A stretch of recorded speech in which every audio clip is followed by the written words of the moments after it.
Salam alaikum wa rahmatullah, j'espère que tout le monde va très bien. Alors, nous sommes à quelques jours du début du mois de Dhul Hijjah.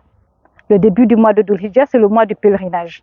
Et ce mois-là, les 10 premiers jours de ce mois, ils sont mentionnés dans le Coran où Allah il dit Wal Fajr wa layalin ashr. Wa layalin ashr, et Allah il jure par les 10 premiers jours de Dhul Hijjah.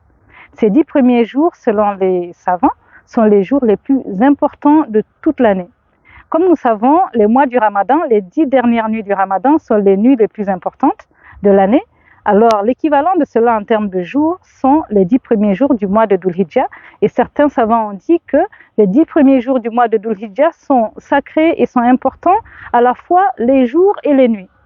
Ça veut dire que les savants ils disent, au lieu de considérer que c'est à partir de lundi matin que les 10 jours commencent, on commence à compter la nuit. Ça veut dire le dimanche soir. Pour dire qu'à partir du dimanche à Maghrib, nous sommes rentrés dans les 10 derniers jours, les 10 premiers jours de Dhul Hijjah, et qu'à partir de là, nous devons savoir que nous sommes dans les 10 jours les plus importants de toute l'année.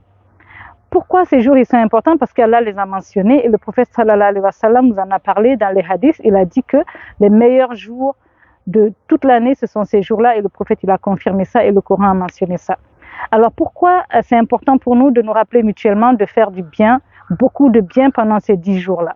Comme vous savez, il y a des endroits sacrés sur cette terre, la Mecque par exemple, Médine, il y a des endroits très sacrés, il y a aussi des jours sacrés.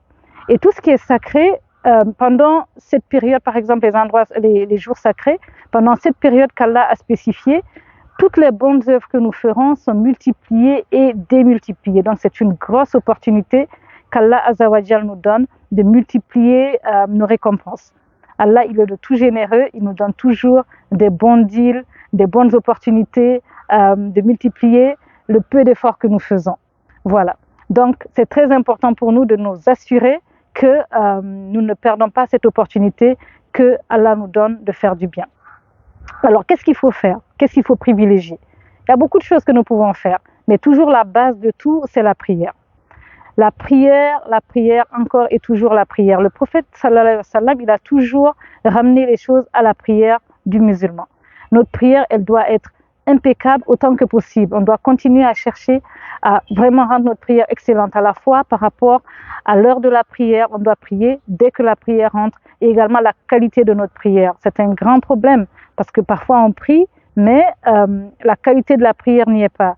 La prière, on est là pendant qu'on prie, on pense à autre chose, Shaitan il nous attaque et tout, mais c'est toujours un djihad continuel de toujours continuer à parfaire notre prière, à nous concentrer, à savoir que la prière, c'est le lien que nous avons avec Allah subhanahu wa ta'ala. Donc, pendant ces 10 jours-là, il faut toujours que nous rappelions que la prière, elle est hyper importante.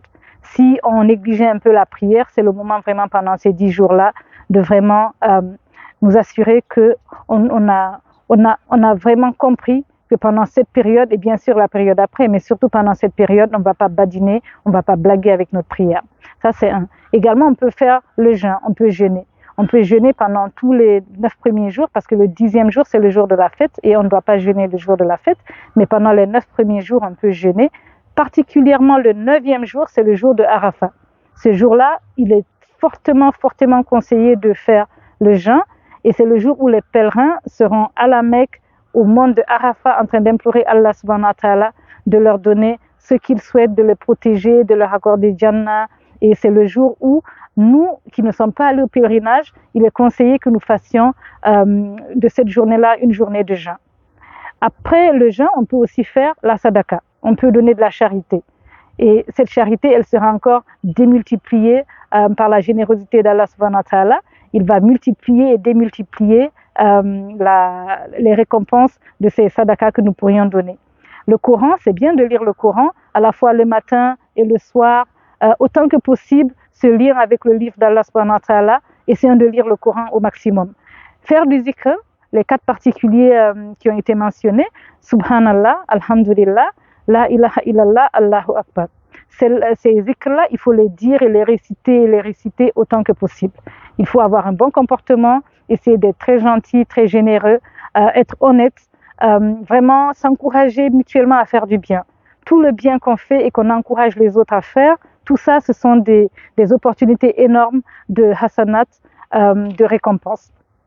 Et tout ça pour dire que Lorsqu'on saisit ces opportunités, ce sont des chances qu'Allah nous donne. On lui montre qu'on est reconnaissant pour les opportunités qu'il nous donne. On lui montre qu'on est content d'essayer. Et lui aussi, en échange, il est le tout miséricordieux, Ar-Rahman Ar-Rahim. Il est Al-Karim, le tout généreux.